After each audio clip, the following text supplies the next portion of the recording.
we got a special guest this morning, the Hooks Hornet Athletic Director, Head Coach, Chris Birdwell. We're going to be asking him a few questions about this year's team. Also, we got Ben Watt from Texarkana Friday Night Lights on the other side of us. Thanks for coming this morning, Coach. We know it's a busy time of the year, so we really do appreciate you giving us just a little bit of your time this morning. You started off with a 2-0 start, good start for the kids. I've been to both games. Seems like everything's clicking a little bit. But tell us about what are you seeing out of this year's team? First of all, thank you guys for having me. I'm honored that y'all would think to have us out here. Thus far, it's been a good run.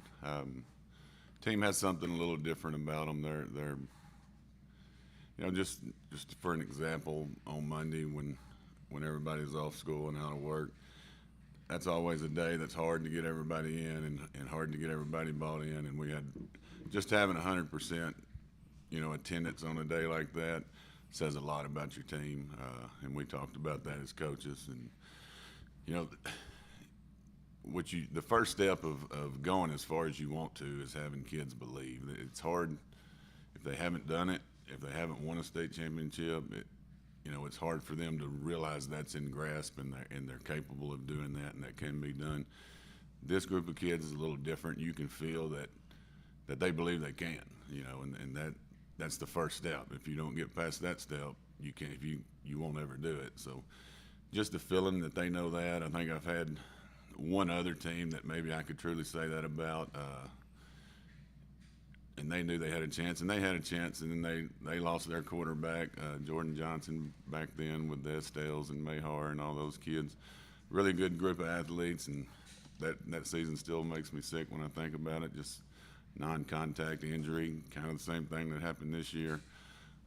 Luckily, this year we have a guy that's a little more experienced than we had at that time. We ended up with a guy who did a great job for us, but he had never started a football game, period, more or less a varsity football game, that ended up playing quarterback for us. And he did a great job, nothing against him, but when you lose a Division I quarterback in the 3A level, it's hard to overcome. But these kids that hadn't slowed down, we lost their quarterback this year as well, and they hadn't missed a beat. So it's a little bit different group, and I think everybody around them can feel it some. Yeah, so, one thing, something you said that really, me being a Hooks fan is that Jordan Johnson year. Everybody had that big excitement for that team. And I kind of felt that same energy going into this year with this team that's assembled right now. So, not only does it, affect the kids and all that stuff, it gets down on the fan base too, But it really looked like the Friday night that, the team has embraced, Tripp going down, really pulled together and not letting that affect them. One thing I can say, I did notice this from the Colorado game, Prime, his son playing quarterback, and that's kind of the same thing that's happening right now at Hooks. How is that going right now? It's going well, as well as it can be. The one thing you can't coach, the one thing you can't teach, the one thing you can't put into somebody is experience. Tripp had a year of experience. Me and Coach Led were talking yesterday, and I think he's been with me for, I want to say 6 years now. And he pointed out the fact that he's never had the same quarterback 2 years in a row. That kind of speaks a little bit of volume. Some of that just because of how it's set up. Some of it's because of injury. We had, I've had so many kids that's played their sophomore and senior year at quarterback. Possibly two more that's going to happen with. So it's kind of odd. But for him to be here for 6 years and never have a quarterback for 2 years due to injury, or just, we were playing a senior that year, which has happened several times as well. But the kids, I think they know that Rip is capable, so they just get behind him, and they've rolled, and Rip's embraced it. when you put somebody in a position, the cream will rise to the top. They're going to take full ownership of it, and they're going to go after it. His film watch has went way up. I can see all of how much my coaches watch film, how much my kids watch film. And you can tell. I mean, he's embraced it. The kids have embraced him. Tripp is helping him every step of the way. I told Tripp, there's not a lot of kids that are capable to help the team while they're injured as much as he can, because that dude loves football. He eats and breathes football, and I think that's why it's so hard for the whole community, because they know how Tripp feels about football. It speaks more of his character and the kid that he is. When he went down, did I think our season was over? No, I didn't. But it hurt me just because I knew how much it hurt him. Right. And that's the first thing you have to overcome is there's a kid goes down, non-contact injury. He eats, breathes, and sleeps football. He loves it, and you hurt for him because you love the kid. You couldn't ask for a better kid. But as far as the football part, yeah, he's our starter for a reason. He's a year older. He's got a year experience. They're very comparable in their athleticism, but you can't replace that experience. But you'd rather have it, and it's not. I don't mean this in a bad way at all, but if it's going to happen, you'd rather it happen early than happen right before you go to the playoffs, or happen the game before district. Totally. At least you get some time to work, and we have a film on our deal that's automatic now, and it was still running after practice yesterday, and the kids didn't realize it. And Rip's out there after practice for a while throwing routes on their own. That's after having 6:20 practice, and then practicing during the period, and then they go back out there after film and weights and everything else, and they're still throwing. So that shows you that they still have that belief and still have that faith they can still reach their goals. Right. And that's one thing I can say. I noticed that. I've been by the field house. Just being from Hooks and a Hooks fan, I really sense from this group of kids that they're really kind of bought into it. They really believe, and I see them doing good things. You got a group of seniors who have always won. You got a group of juniors who have always won. And you got a group of sophomores who've always won. The seniors probably the most. I think they lost one football game in the 7th and 8th grade. I don't know if they ever lost a basketball game in the 7th and 8th grade. The sophomores, they won district as the 8th graders. The 7th graders, or the sophomores, won it as 7th graders. They were close as 8th graders. They won district in basketball. They've just always won. So when you get 3 classes in a row that's always won, obviously you probably have pretty good athletes in those 3 classes. So when those line up, you have a chance to be pretty good. But just that mentality that they expect to win, it doesn't matter who goes down, who's out, who's there, they expect to win. Right. And just that expectation of winning probably does more than anything. Well, Coach, I wanted to kind of touch base on something you said earlier. You said your attendance has been great. What about your attendance in the summer workouts, and how important is that parlaying into the start of the season? It's big, and it's a fine line. I'm not one of those coaches that I want kids to be kids. I want kids to play whatever sport they want to play. If a kid's a baseball guy that also plays football, he loves both sports, and they want to go play, I want them to go play. If they're competing and they're doing something competitive, and they're doing something to get better athletically as a person or whatever, we give them credit if they're at church camp. And I say credit. Nothing's mandatory, obviously, for summer, but we give rewards for making it. It's just a T-shirt, something like that, for making X amount of days. And if they're at a baseball tournament or a 7-on-7 camp or a football camp, we give them credit for that, because that's getting better athletically. That's competing. Or if they're at church camp, they're getting better as humans. We want them to do that as well. But if they're at home and they're not doing something like that, we expect them to be there. And it's what I tell my coaches: if we expect our kids to be there, then we can be there as well. A good summer program, it starts that bond. And this football season started last November, as soon as that other one was done. So some of them went to basketball, some of them went to off season, but regardless, this football season started for us. And that summer program is just part of your off season. So if you expect them all to be at off season, you also expect them to be at the summer workouts. And I think every guy that was in town that's a football player or a baseball player or a basketball player, they were pretty much there. And that's just kind of become expected. And they hold each other accountable for that. They'll be on their phones calling one another if somebody's not there. Right. And that's when you become good as a team, is when they police themselves and the coaches don't have to. So that's just kind of become an expectation that they're there. If they don't have a reason not to be there, they're there. And they've kind of embraced that. And it's been great when we don't have to go run them down and call them, and they just do it for each other. So they were there all summer, and they did a great job. And shoot, sometimes we had to run them off, So That's always a good problem. So we could go to lunch and stuff. So, and still do. I mean, we'll be done with practice, and they'll be in there lifting weights, or still out on the field throwing. And with guys, hey, you got to rest your bodies too. Let's go home, So they're bought in for sure, as much as any group we've ever had. Well, it sure seems that you guys have really built a culture under your tenure out there. And, every year it seems Hooks is going to be in the mix. Yes, and it's just the expectations. I think if you expect something, you can get that.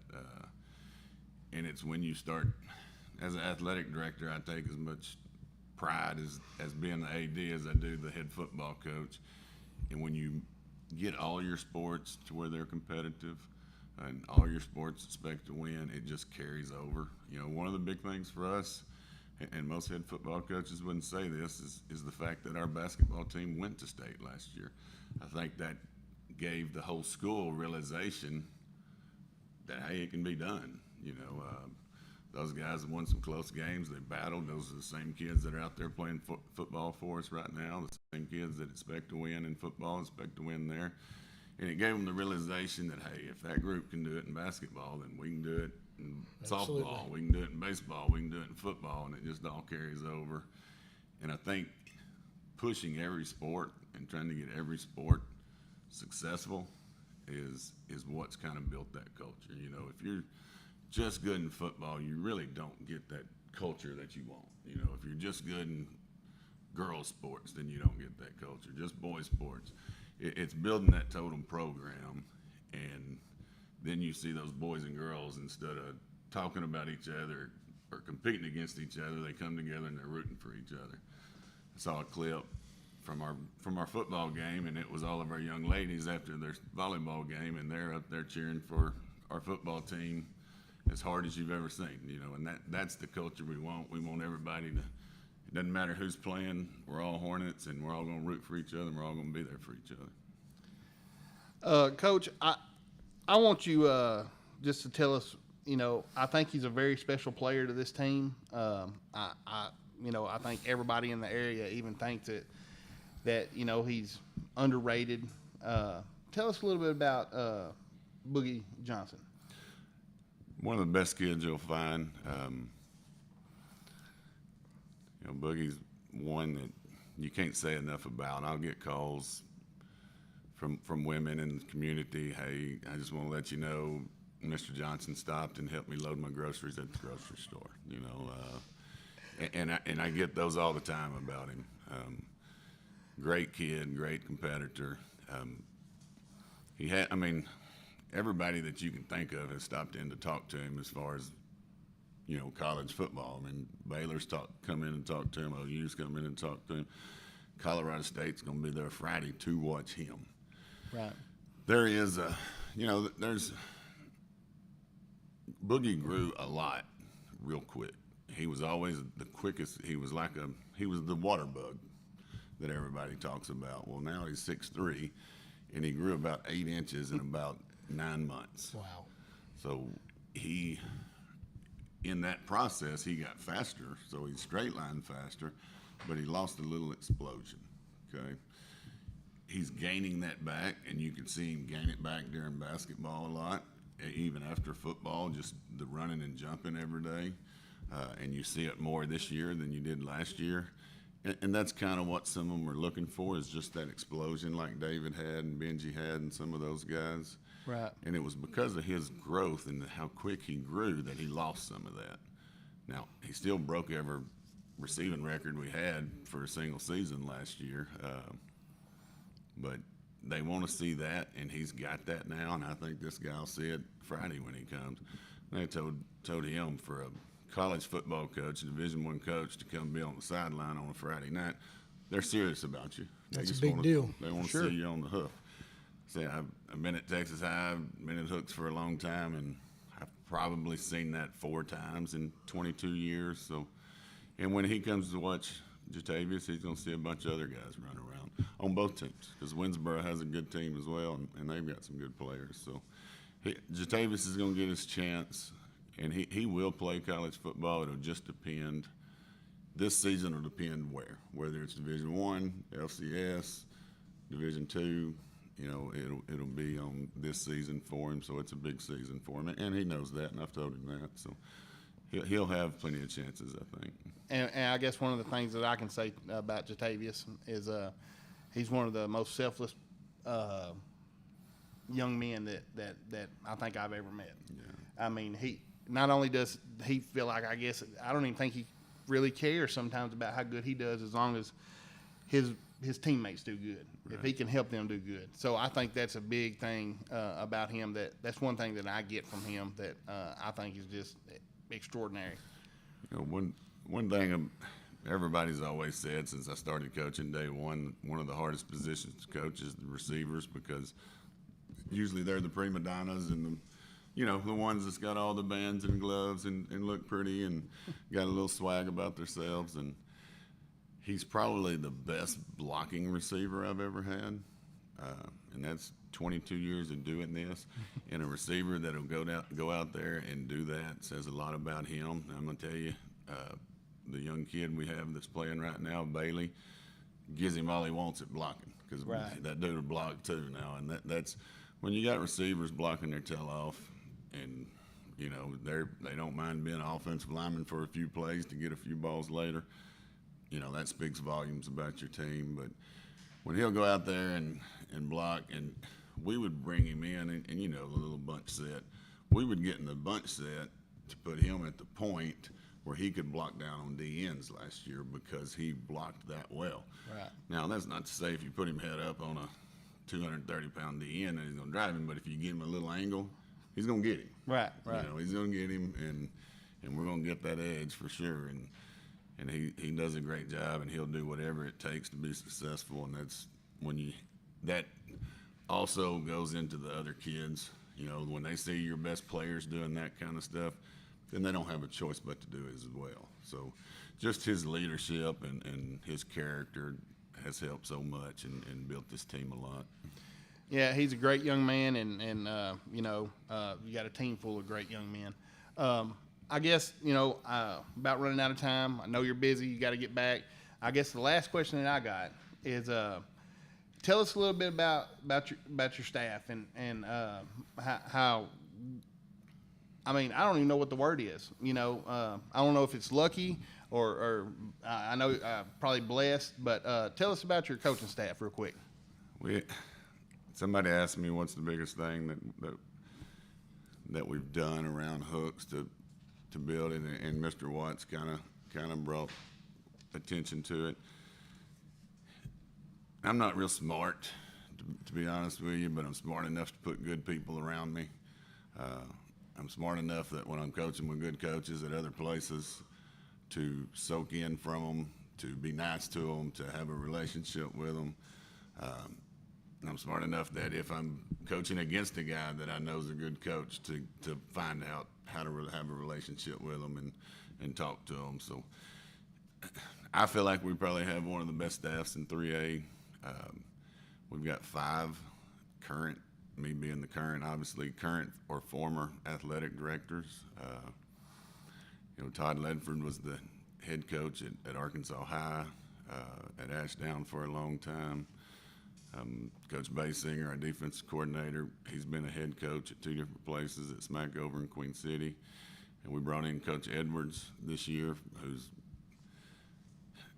won over 100 games at Hugh Springs. He'll be the winningest coach all time at Hugh Springs, probably for the history of the school, because nobody else will be there for that longevity. But you can compare his time at Hugh Springs to anybody else's, and it's his far and away blows theirs out of the water. Right. And we've got him working with our young kids, which, like I told him, I'll put him wherever he wants to be because he's that kind of coach. But if you're asking me about importance on the boys' side of coaches, I'm going to say your head coach, your OC, your DC, talking about football, and then your junior high coordinator, because that's the future of your program. And he's our junior high coordinator, and he's got over 100 wins as a head coach. Right. Pretty impressive. We've got, on our girls' side, we've got 2 former head coaches at the junior high. We've got a former athletic director that's our coordinator. I feel like it's by far and away the best staff that we've ever had at Hooks, and that's a lot of what's made us successful, is just having great people around us, and great people in the community, and people's what makes the world go around, and we've been lucky to have a bunch of great people around us. Right.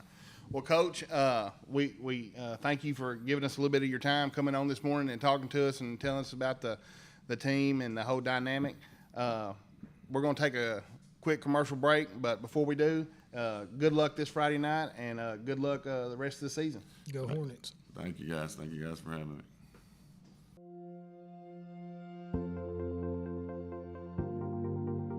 We are excited to announce here at Texarkana Emergency Center and Hospital that we have expanded our capabilities to better serve our community. As a hospital, we have the capability for inpatient services. After your outstanding emergency care, we can smoothly transition you into one of our new inpatient rooms that have telemetry monitors in every room to continue your concierge medicine care. While our patients continue receiving their care in their inpatient suites, we also make sure that your loved ones are taken care of with our outstanding facilities. Our added services include a procedure room and also the capability of MRIs. With our imaging, we are able to offer outpatient, inpatient, and emergency room, MRI, CT, ultrasound, and X-ray. We are honored by your support and look forward to serving all your future medical needs.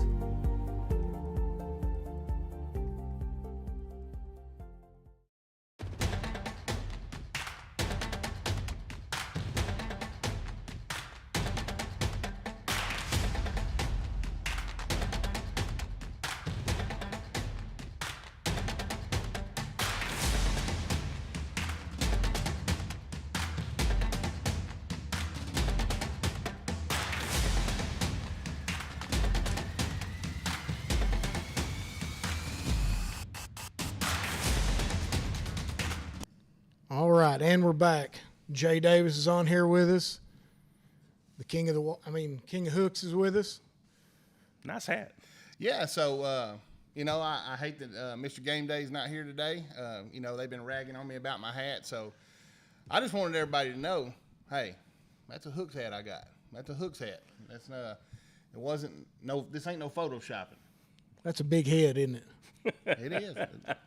Hey, it takes a lot. Well, we're glad Coach Birdwell came, had a good segment. Morgan couldn't be here today, but I think we're going to survive one way or another.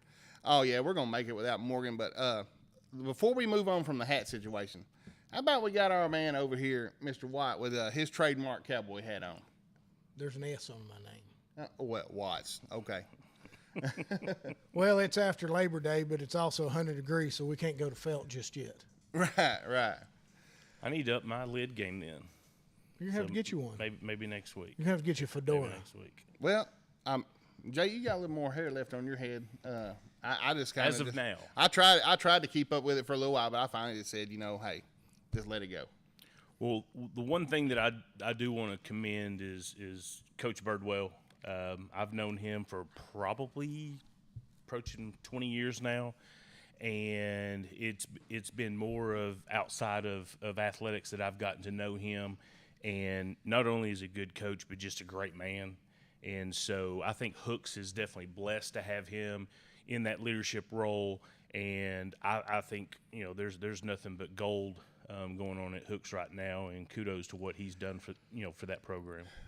Yeah, I mean, I am from Hook, so I guess I'm a little biased. Both of my kids go there, and I feel blessed that my kids are in that program. Around them coaches that like he said, that he's assembled. Some of the best coaches in the area. So, yeah, he's a great man. Got a great things going over there. They're just, you just can't talk too much about. Just a bunch of great things. Lots of good things at Hooks. Lots of good things. Well, we're going to move on here, and before we do our game of the week, we want to make a mention of Chase Johnson, the quarterback from Dangerfield, was in an accident last night. We don't know all the details, but we just need to say a little prayer for him so he can get back on the field for the Dangerfield Tigers. Yeah, you hate to hear of any kind of bad situation that one of our players, local kids, gets into. So prayers for him, prayers for all his teammates. Hopefully it ain't too serious. He can get back on the field. Yep, complete and full recovery is what we're asking for, and hopefully he'll be able to join his teammates here in the next few weeks. Well, we will start off with our players of the week. We don't have it on our cue card up there, but we got it over here. The defensive player of the week goes to Quinn Webb of Dangerfield. He had 11 tackles last Thursday versus Tatum, and he's got 37 for the year. I want to say he had 116 last year. Quinn Webb's kids that came in this year with over 350 tackles, 9 through 11. So he's going to be an all-state player. Then also we got Peyton Harrison from Atlanta. Did y'all see that? Quite the night. Yeah, man. I got the stats right here. Read them off, buddy. He was 15 for 21, 533 yards, and 8 touchdowns. And this was not PlayStation. This was versus Redwater. I know. I had, I seen the final score. I seen, how everything went down. And like you just said, it was kind of like video game. This guy just went in video game mode in the game and just blew it out of the water. And we can't ignore Jaden Riley, because Jaden Riley had over 300 yards receiving on 7 catches and had, I want to say, 5 touchdowns? Right. 4. 4? No, and that's one of the good things about sports and the different forums that we've been able to bring together. Texarkana Game Day, basically had the defensive player a little different than what Texarkana Friday Night Lights did, but and I'm sure Buddy will appreciate this one. But Logan Baker was Texarkana Game Day's defensive player. 12 tackles, a sack, and 5 of those tackles were for loss. So you can't go wrong with either one of our defensive players of the week. And of course, we did have Peyton Harrison, and we actually had co-offensive, because if you're going to throw 8, you're going to have someone catch them too. That's so, right. So we Hard to did give distinguish. Jaden Riley, that accolade, and kudos to them. And I expect big things out of what we have 5 players of the week so far. And they're just going to keep getting better and better, and it's going to be an interesting year for all those teams around here. Yeah, and you mentioned Logan Baker from Hooks. Man, heck of a kid, heck of an athlete. I know he was Game Day's defensive player of the week. Kudos to him. Just like, it's kind of hard to pick the defensive player of the week. Some of these young men have just been doing tremendous things. So, he was a good pick for Texarkana Game Day. I know Ben had his good pick. So, you really can't – it's hard to pick just one. So, that's why we see different ones on different platforms. Absolutely. Well, let's go on down here to Game of the Week. for the second week in a row, we've got a Shreveport versus Texarkana game of the week. Last week, Pleasant Grove comes out and kind of puts the hammer down on Byrd. It was a very big statement win for the Hawks. This week, Benton, Louisiana travels up here to play Texas High, and Texas High has just been rolling. They've beaten 2 of the top 5A teams from the Metroplex, and now they're going to play one of the top 5A teams from the Shreveport-Bossier area. What are your thoughts on that, Jay and Buddy? I think this is going to be an exciting game. Both of these teams have had comeback wins this past week. And, looking back over some of the film with Benton, they beat Northwood 28-26, and they actually had to stop a 2-point conversion with less than 2 minutes and 15 seconds to go to keep that game as a win rather than go into a tie. But they actually had a 13-point deficit in the third quarter and were able to overcome that. And I was able to watch the end of the Texas High game after the Pleasant Grove win. Talk about an exciting ending to the game. Was it better than the first week? Yes, it was. That's pretty wild. I was pretty impressed, just because the game was so close. I like the back and forth games. I like the games that go into the fourth quarter. Ultimately, I'm always going to want my team to win, but just being able to see those good competitive games there towards the end, always fun for me. And I don't know nothing about Benton, so I can't sit up here and talk about him. But I'll tell you what, I've enjoyed what I've got to see from Texas High this year. Starting with that first game, then rolling into that high-scoring game last week. They have it's like a problem over there. They have so many athletes spread out across the field. I don't know nothing about Benton, but I know they better be worried because they can throw that ball and they can catch it for a touchdown at any time. Benton's always really good for Louisiana, but the thing is about Benton this year is they lost, I want to say, close to 30 seniors last year.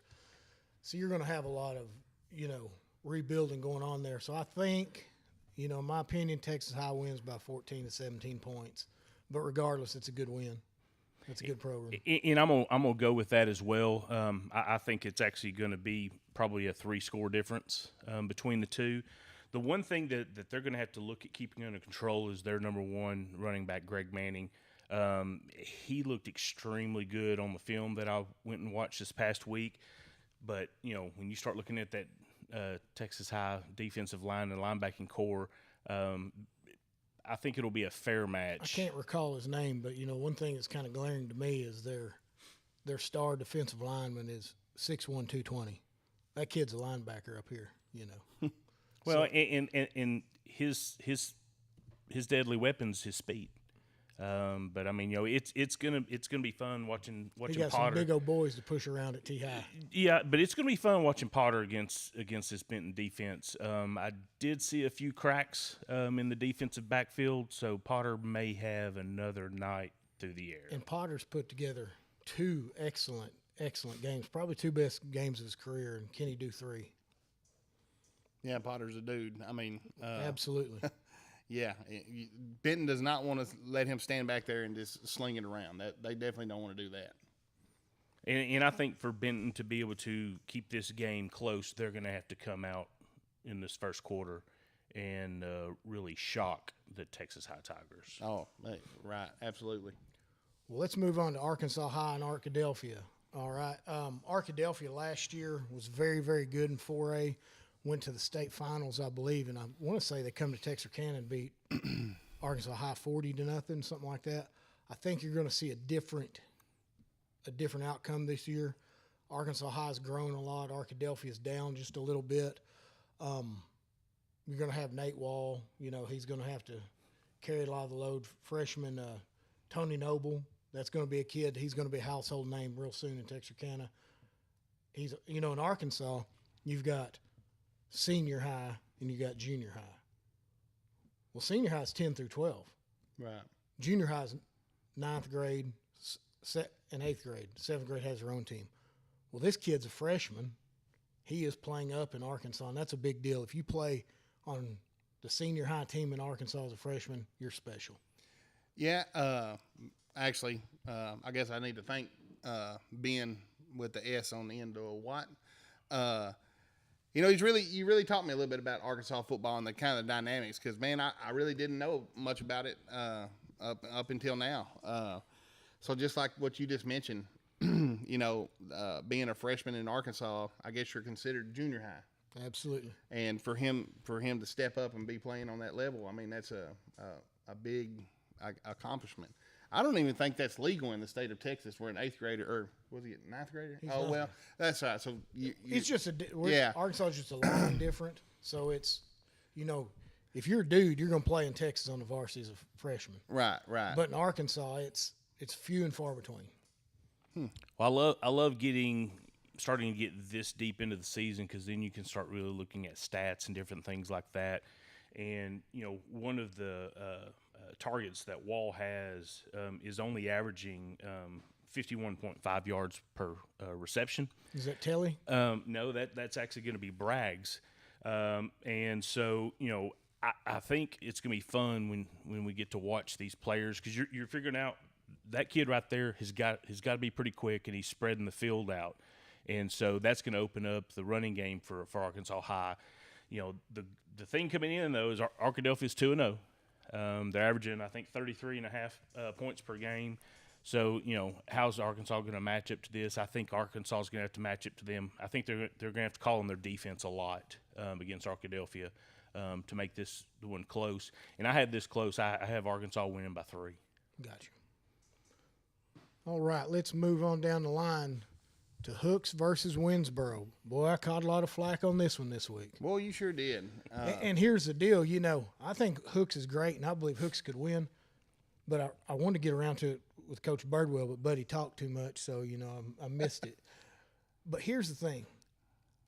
Absolutely, Hooks wants to win this game. But if Hooks goes through Harmony, Cooper, Winsboro, and you're 2-1, there's nobody in that district that's going to touch you.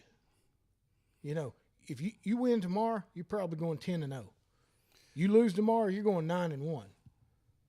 And they got a very good chance of winning. Yeah, so this Winsboro game, by no means is it going to dictate Winsboro's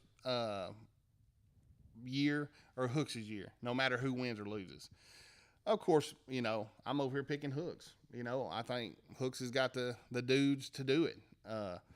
But, you look at what Winsboro's got, they got some dudes over there too. That Kyler Finney, he threw for over 3,000 yards. 3,405 yards.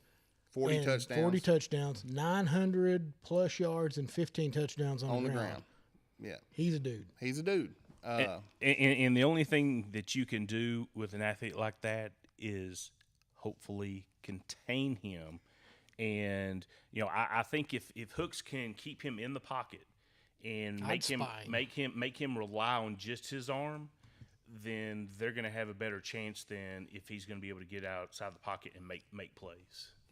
Exactly. You kind of go back to just reverting back to the Harmony game. I know it was the first game of the season, but the Seahorn kid, he's very comparable to Finney. And Hooks was able to, after that first he had that 50-yard run, right at the opening drive. And, once the Hooks kid says, we got to contain, we got to do better. What did Hooks do? Did they spy him with a linebacker, or what did they do? Yeah, I think they put number 18, Jasper Crane, on him all night and just told him, hey, wherever he goes, you go and you just lay the hat on him, and tell us what flavor Gatorade he's drinking. Yeah, and so I think that Jasper and was in his face all night everywhere he went. Will certainly change the end of the game. Well, and Finney's going to have a tool in the backfield too. Tyler Johnson's averaging more than 100 yards rushing so far this season. So, we know that both teams are coming in with dudes, and this is going to be one of those games where it's truly iron sharpening iron. And so doesn't dictate the season, doesn't, it's not necessarily going to change the trajectory. I think both these teams are going to do well in district, and so it'll just be interesting. It's going to be more of a pride game tonight for me. And it's, another thing, you got number 7 versus number 5, big 3A versus little 3A. And, those are always fun. Oh, right. It's Stadium's going to be packed. I'm just going to tell you. They put any more bleachers in since last? They have not Homecoming installed game? any bleachers yet, and I had to talk to the old superintendent. He ain't made a move on it yet, but no, the stadium will be packed. I know Winsboro will travel well. They're big behind this team and their team, and if you haven't ever been over to Winsboro, they got a whole new stadium, everything over there. So, and actually that's local ties that's over there doing all that. So, look for it to be a good game. If you're in town and you don't have a game to go to, this would be the one to go to.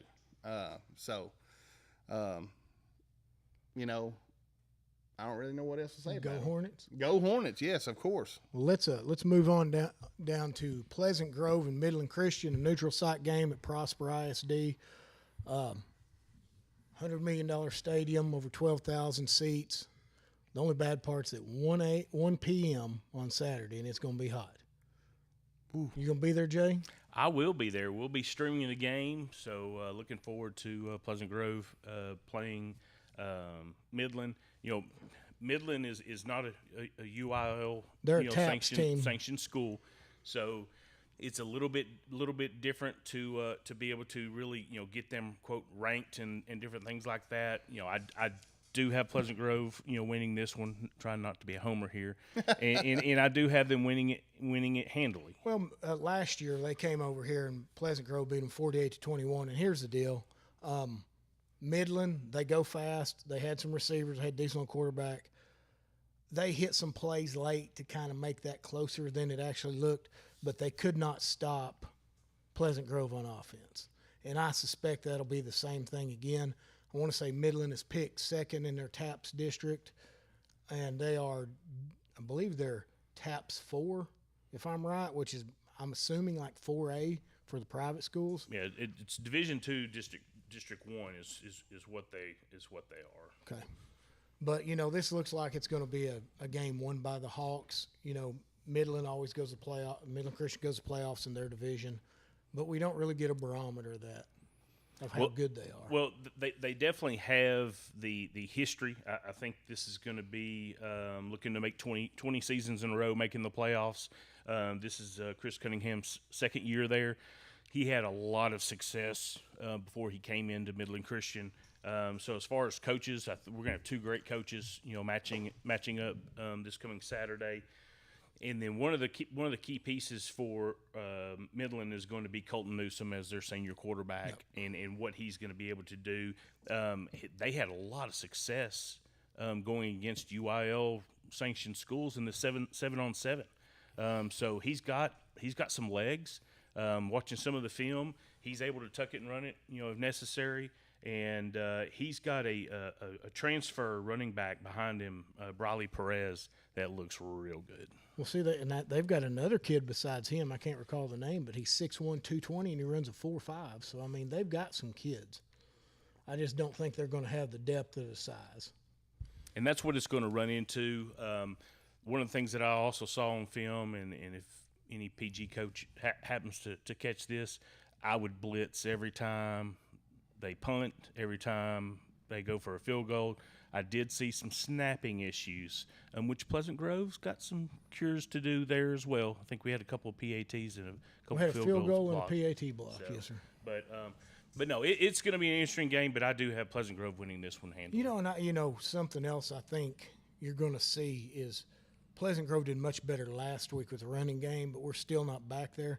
I think if you get McFadden and Bells, and they're both getting 10 to 12 totes a game, and the way we're throwing the ball, I mean, I really think that offense is going to come alive. Well, I appreciated last week just how many running backs did touch the ball. Oh, you had, I think, 5 kids that touched the ball. You had Christian Reitner, who's a senior. Scored a TD. He's been on JV up until this year, but as a senior come out there, and I'm talking about ran it up the gut, scored the touchdown. Nick Bell scored the touchdown on the reception. Plus, he had 86 yards on 6 carries. He's only a sophomore. And just wait till McFadden gets going. I mean, they got some talent back there. Buddy, what do you think? Jay, I guess that 1 o'clock start ain't really going to bother Jay much. He's going to be up in that AC. I'm hopeful that there's room in that $100 million facility to be able to house me. Well, I'm going to be in the no-see. So, but nope, I'm looking forward to making that trip. And for those that aren't, we'll have it streamed. So 1 o'clock at Prosper Saturday, Yes, sir. Pleasant Grove. Yeah. And Buddy's going to ride with me out there. Good deal. Yeah, I mean, I'm sitting there thinking, we play on Friday night, and I don't have much to do. I mean, I might as well just go on out there and get a free ride with Ben and go check out the Pleasant Grove Hawks. All right, we're going to move on down here to Mount Pleasant versus Liberty Islo. Also, we've got one more segment that didn't make it on here. We've got to recap all those great games from last week. All right, well, Mount Pleasant's coming in 2-0. LE's 0-2. Last year, LE won 14-12 in this game in Mount Pleasant.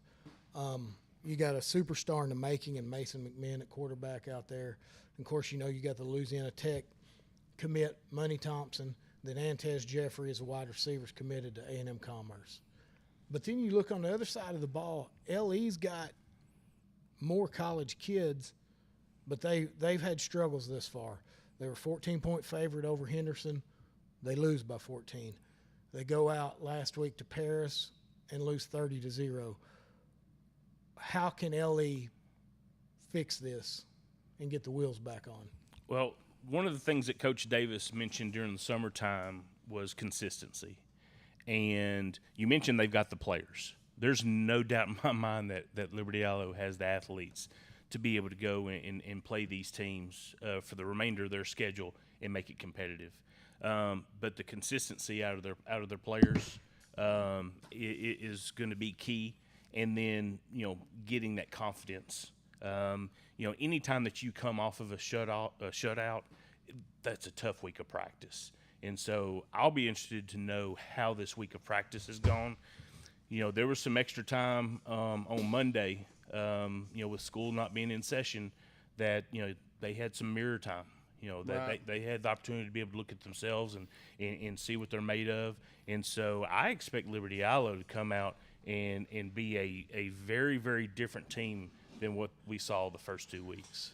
Yeah, so I think the quarterback's dad is actually the one that's been sharing the videos with us on the Texarkana Friday Night Lights page. Yeah, right? Randall McMinn Yeah. at Mount Pleasant. Yeah, and I really appreciate that because, man, that gives us a good look at, what's kind of really going on over in Mount Pleasant. He's also a moderator on our board, so he's part of our team. Right.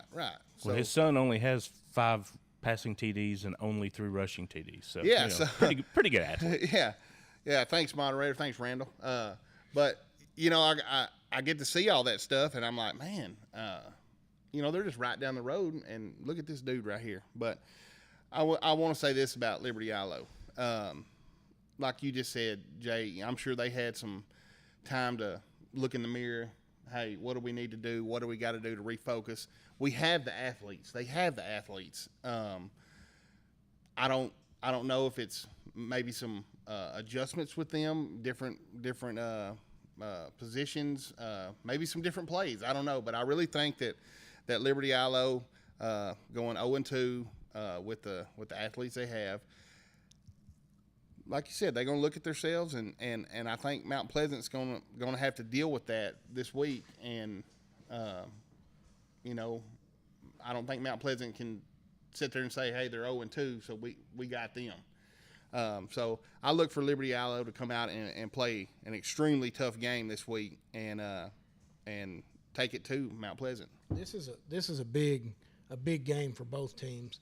Mount Pleasant, is going to be competing to go to the playoffs this year for the first time in a while in that Texas High Conference or district. We got something leaking over here, so it's making a weird noise. But and then Liberty Islo, it don't get any easier for Liberty Islo. I mean, you're coming up next week, Sulphur Springs, then you're coming up Atlanta. We know what Atlanta's got. Atlanta almost got them last year. Then you got Spring Hill, which is, a break, but then you go to Gilmer. Liberty Islo needs to fix what's going on right now. And, I read the boards. There's a lot of finger pointing, and I don't think all that's right.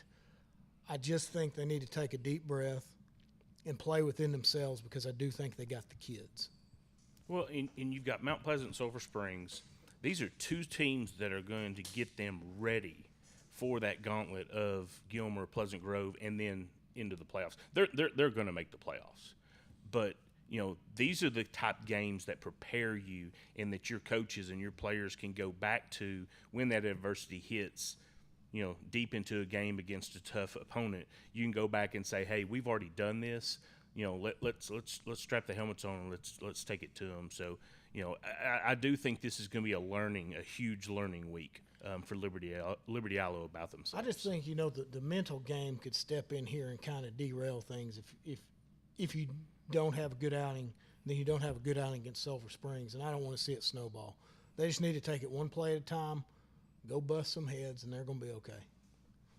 Yeah, I think Liberty Allo, big growing week this week. I guess they kind of, I would feel like your back's against the wall a little bit. So it's time to come out and do something. So I look for Liberty Allo to come out and do something against Mount Pleasant. So what we got next, Ben? Well, we're going to have a recap, but I also want to shout out the Mineral Springs Hornets. Depending on which poll, they're number 1, number 2 in the state of Arkansas. But they're coming off a big 42-2 win over 3A Falk, and Falk's got some good players. Falk's a good team. But you got like Jadavion Fricks up there, Jace Amersall. Those are kids with college offers. Jace Amersall is a kid that is 5'10", 245, and he's still going to run about a 4.6. He's tough. Defensive lineman, fullback. But kudos to the Mineral Springs Hornets, representing the state of Arkansas well. Well, let's go into recaps from last week. Games I'm going to kind of touch on is PG versus Bird. You don't realize what a big game that is. I think Bird's lost some kids since 2018, but at one time, Bird is the 3rd largest high school in the state of Louisiana by enrollment. And you come up here and play, and PG comes out and plays them. PG graduates about 200 kids a class. They're up there in that 800, range. How did Bird travel? How did their fan base? They traveled well, but they had 80+ young men on the sideline. And last year they had over 100. Right. But they did well. Now I will say this: Bird's probably down a little bit from last year's Bird team. But PG played one of the best halves of football I've seen out of them in a long time. And considering what we had, Brock's a very, very good team, but we had struggles from time to time at Brock. But like a championship team, they made the plays when they had to. But the first half of that game last week, they looked unstoppable.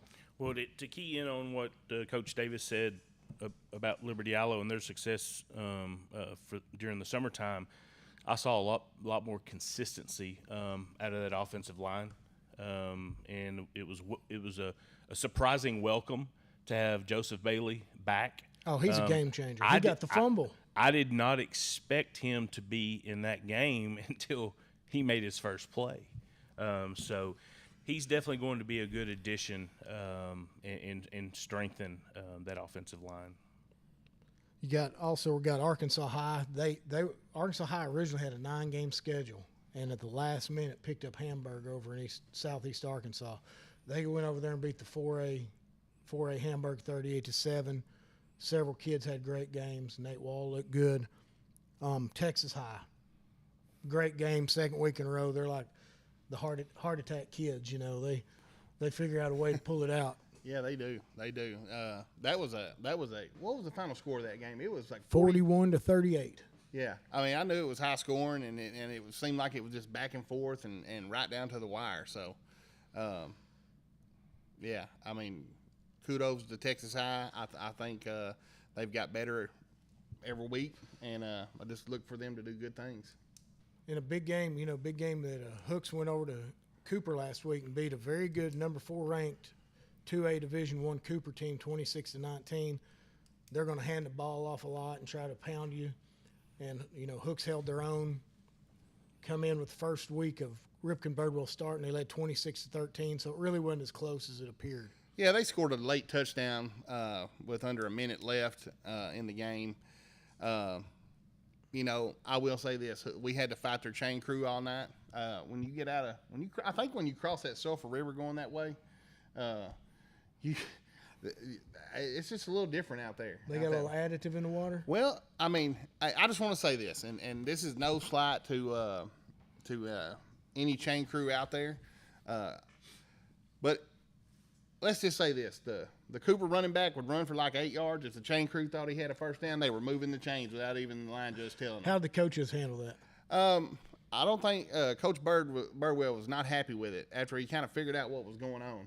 And you know, the fans, I will say this, Chris Bates, he was wearing the chain crew out all night. And it was comical because, you know, they would not wait for the line judge to say, you know, move the chains. These guys, if they thought it was a first down, they were just, hey, come on, let's go, move it down. That's just eagerness. Yeah. But they didn't give us the same energy. So say when Key Wall, when he would run and say he would get 8 yards, they just stand there, you know. And I was like, well, hey, if they're gonna move for them, you'll move for us too. But no, it was definitely a good game. Not to slight Cooper anyway. In any way, they'll do good things and go far. They'll go deep in the playoffs. They're a tough team. Well, the score that I was, you know, I won't say puzzled about, but you know, surprised about was the Gilmore-Kilgore game. Kilgore, you know, basically winning by 1. And so I think it's going to be an interesting year for Gilmer. First time Gilmer's been 0-2 in over 20 years, they said. Yeah. Yeah, that's a big winning tradition down there, and it's a go 0-2. I know that's kind of like a culture shock. If they went 0-10, I wouldn't be upset. Well, that's just because you're a homer. You're a Hawk homer. Hey, look who's wearing the hat. Hey, I'm not going to lie to you, man. You don't see me and Jay up here with PG stuff on every week. We represent the people. That's right. Looks like you represent Hooks. I do. But I also recognize good athletes and good teams too. But yes, I think. Speaking of good athletes, how about that 68-38 win of Atlanta over Redwater, putting up a bazillion yards? You know, I thought at first somebody was playing with the little Friday Night Light app. You know, I was checking scores and it was 38-30 at halftime. Well, you come to find out that was true. Redwater played seemed like a great half of football with them. And, you know, I think they got, I don't know. They just got out athlete on the outside in the second half, but Gavin Carroll had a great game. I mean, he needs to be mentioned. He played his guts out. I mean, you see everywhere all over the internet they're raving on what he did. I don't have his stats in front of me, but it was a very impressive night for that young man, and he's a good quarterback. Yeah, and I don't have stats on any of the players, and I apologize about that. But I will say, you know, that Redwater defense, I think they possibly just ran out of gas mid-third quarter. And, you know, Atlanta's got some track dudes out there. I mean, holding them for 2.5 quarters, I'm not a moral victory person, but they held their own for 2.5 quarters. Right. And that says something. Well, and I think for the season, Atlanta's got deep playoff hopes. Oh, they're a December team. And so, you know, when you look at what we've got coming out of Beast, Texas, we've got some great teams that these communities can get behind, and I would challenge, you know, everyone to, you know, if your team is out of town that week and you can't make it, swing by one of these other schools. I mean, it's going to be fun. You know, there's a good chance that I may attend my first Hooks Hornets game, not with them not playing Pleasant Grove, since Pleasant Grove is playing on a Saturday. Did y'all have a good rivalry back in the day with Hooks? We did, and Hooks had the upper hand. Hooks and Pleasant Grove, from my recollection, I would definitely say it was one of the bitter rivalry games that we had. I can tell you a little bit about that. Did you have any nicknames for them?